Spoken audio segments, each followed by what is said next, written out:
human beings, we are looking at chest voice versus head voice. What the hell are they? How do we define things? How do we find them? Vocal registers are the way that human beings decided and agreed to talk about voice. Let's agree on that term. And chest voice and head voice are two ways that you can use your voice. For something to be a different vocal register, there must be a different pattern of vibration. The vibratory pattern has to be different. When Maria Callas is singing opera and is in head voice, and she's going like, etc., and Justin Bieber or Justin Timberlake are in falsetto, and they're kind of singing like that, and it's like breathy and poppy and light, and it doesn't sound anything like Maria Callas. They are both in head voice, meaning they are both in M2 if you want to talk scientific terms. Chest voice is M1, head voice is M2, / falsetto is M2, meaning Maria Callas and Justin Timberlake have the same vibratory pattern happening on their vocal folds. They are just singing at different degrees of breathiness. Breathiness is completely independent from register. Different volumes with extremely different technique and resonance. So they're shaping the sound differently. But the pattern, the register, is the same. If you're having an existential crisis right now and you're wondering, why is that the same? I can't identify that that's the same. Bingo! You cannot always hear what register someone is singing in. It is not that linear or that simple. Often you can. But anyway, for an average human being, this is very broad because what the hell is an average human being? But for an average human being, they will tend to speak in their chest voice. Right now, I am speaking in my chest voice, and that is probably your fastest summary. Your chest voice is your speaking voice, assuming that you speak roughly the way that I do. And you're not like this, and you're not talking like that. Some people kind of talk like that. It's very interesting. Every now and then you get someone like this that's talking in head voice. Just putting it out there. Now, what is the difference, though? If this is your larynx, you're facing this direction, you're in profile, that is your Adam's apple. And we cut you in half. So front of the face is hair, back of the head is hair. We're happy. If we cut you in half, this area, so this like blue line that you probably can't see is blue underneath the red line, this blue line is your true vocal folds. Your true vocal folds have a muscle inside them called the thyroarytenoid. Thyro because it runs from the thyroid cartilage, your Adam's apple, which exists in males and females. Do not get confused. An Adam's apple is not a male event. Anatomy 101. Rage. So thyroarytenoid. So it runs from the thyroid cartilage to your arytenoid cartilages, which you cannot see on this model because they are squidged in all this red muscle that's surrounding them. So you can't see the arytenoid cartilages on this model. Anyway, so that muscle is really nice and active in your chest voice. What does this mean? It means that when your vocal folds come together and vibrate from bottom to top, assuming you're exhaling. If you're doing inhale phonations, they'll vibrate top to bottom. Yeah, depends on how the air is going in or out of the system. So, yeah. Bottom to top, we're going to assume that we're exhaling. Bottom to top vibration, we're nice and happy. And right now, if you are in chest voice, you've got this wave going on, this mucosal wave on the vocal folds, and the thyroarytenoid muscle inside your vocal folds is mirroring this wave. So the muscle is active, bulked up, and jiggling around with you, and you're nice and happy. Fun times. your vocal folds vibrate. We refer to the vibrations in vibratory cycles. One cycle is complete closure to a complete open phase. And then second cycle, third cycle, fourth cycle. So one cycle would be complete closure and complete open phase. In chest voice, the closed phase takes up more time than the open phase. So in the vibratory cycle, more time together, less time apart for chest voice. Let's go on to head voice in contrast. In head voice, the thyroarytenoid muscle is not actively jiggling about. It might be a little bit engaged, it might be a little bit tense, but regardless, there's less activity in the thyroarytenoid muscle. Some people will say there's no activity in the thyroarytenoid muscle. Maybe. I would say it depends on what kind of head voice sound you're going to make and what you're going for. But let's say less, significantly less thyroarytenoid activity. The closed to open vibratory pattern is different. Your vocal folds have a tendency to go into head voice when you're at higher pitches, which means that very often the vocal folds have slightly thinned out. They've shed a little bit of weight. So there is that difference, but I would say that isn't absolutely key. What's more key is in the cycle, they're going to touch briefly, and they're going to spend quite a bit of time open. Ta-da! And then we get that kind of sound. Those are your main differences between your chest voice and your head voice. How do you find your chest voice? If you're kind of talking like that, and everything is like nice and light, and how the hell would you know? The way that you're going to get into chest voice is number one, increase the volume. So crescendo on a single pitch.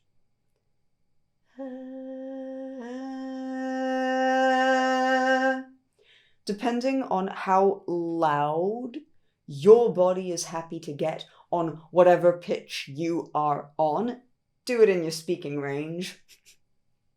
Depending on how happy your body is to give you volume, you might need to get extremely loud before you flip registers and get into chest voice. This is going to be specific. I'm a soprano, which means that my capacity to boost volume at a low pitch in my head voice sucks. It's not great. I'm not going to get the kind of volume that a contralto could get out of her head voice down there. So I'm probably not the best person to demonstrate how much volume you might need to give this. But either way, just saying. Then second thing that you can do is you can start playing with glottals. Glottal attacks are the kind of sound that English speakers will make when they go uh-oh, that clip of the vocal folds, uh-oh, at the beginning of both vowels. So that of the vocal folds, if you work on that, it might engage the thyroarytenoid muscle a bit more. Play around with this on an ah, ah, ah, ah, ah, ah, ah, ah, ah.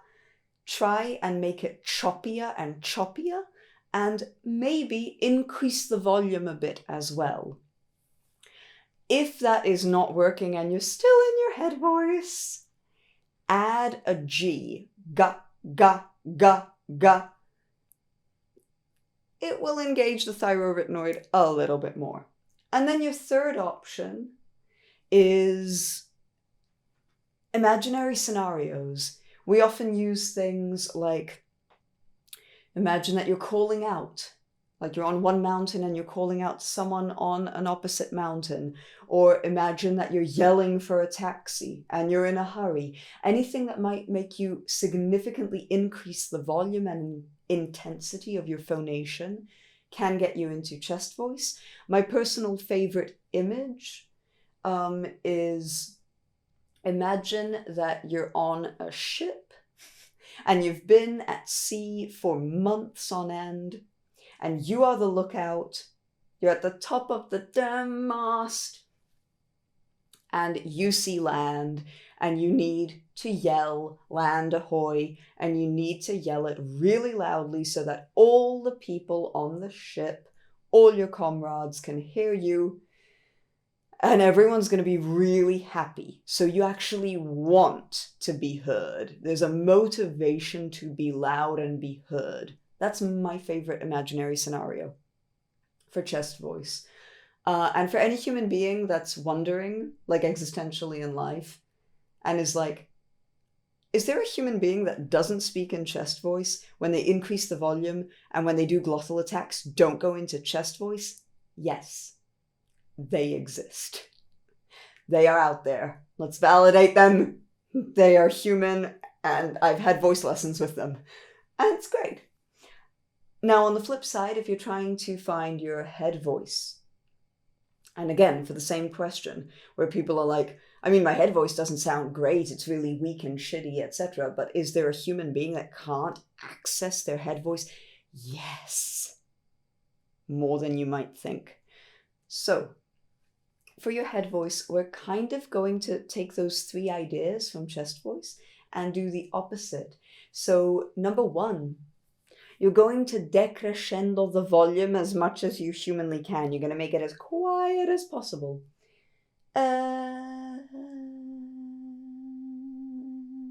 For some people, that might make you flip. If you're really good at chest voice, and if you're stuck in chest voice, you're probably really good at chest voice. You can probably go to like imperceptibly quiet volumes without flipping into head voice, but it's worth trying it anyway.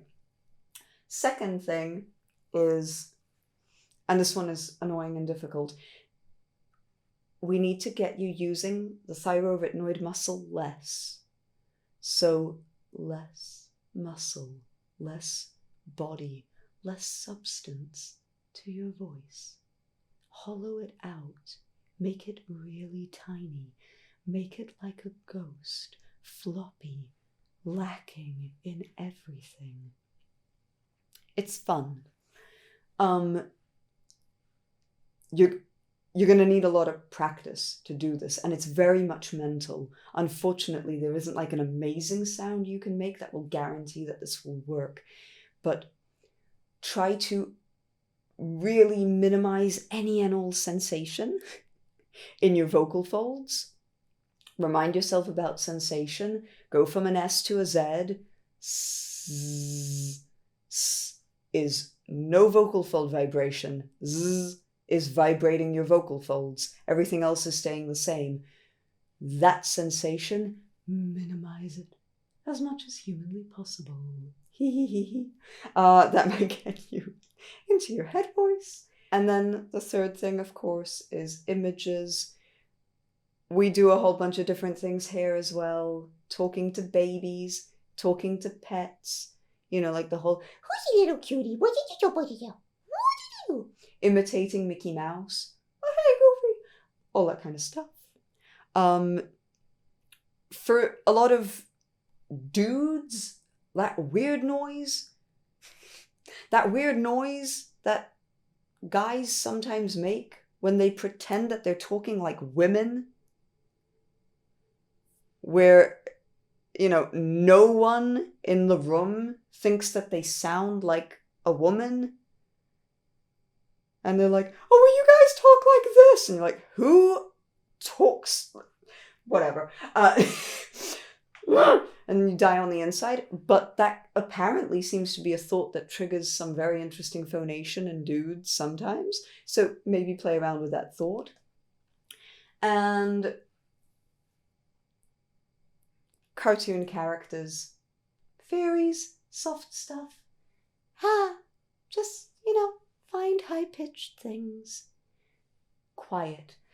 Breathiness might come in, and breathiness might help you access your head voice. Again, as I said, breathiness is irrelevant to registration, but there is a tendency for human beings to be breathier in head voice than in chest voice. So it might help you. Or if it kind of occurs and you've got like a comorbidity, don't worry about it. You're not doing anything wrong. Just work with what you've got. And the last thought is registers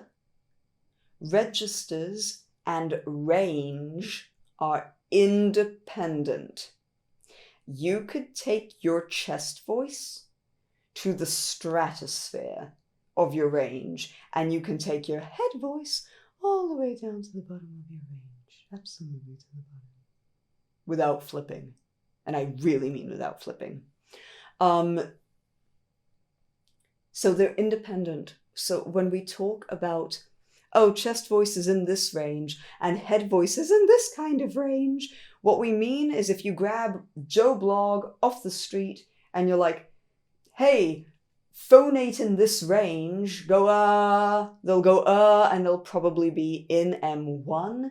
And if we say go they'll probably be in M2. That's what we mean. So they're not the same, they're not related.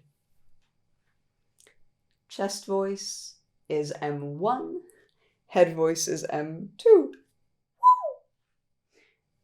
Woo! That was head voice. A lot of woos and woo, woo, woo, woo. A lot of that kind of stuff can also help with head voice. Any and all of your registers are useful. Just putting it out there. It's just, more ways to move the muscle. It's fun. It's kind of like saying, oh, well, I'm really good with my index finger. Do I need to move any other finger? And it's like, you know what? If you could move all your fingers, you will see benefits. It's just that kind of thing. You're not going to die if you can't move them. But if you can move them, life becomes fun and funky. So that is all for now. Let me know any questions, existential crises, whatever. And I will see you in the next video. Bye!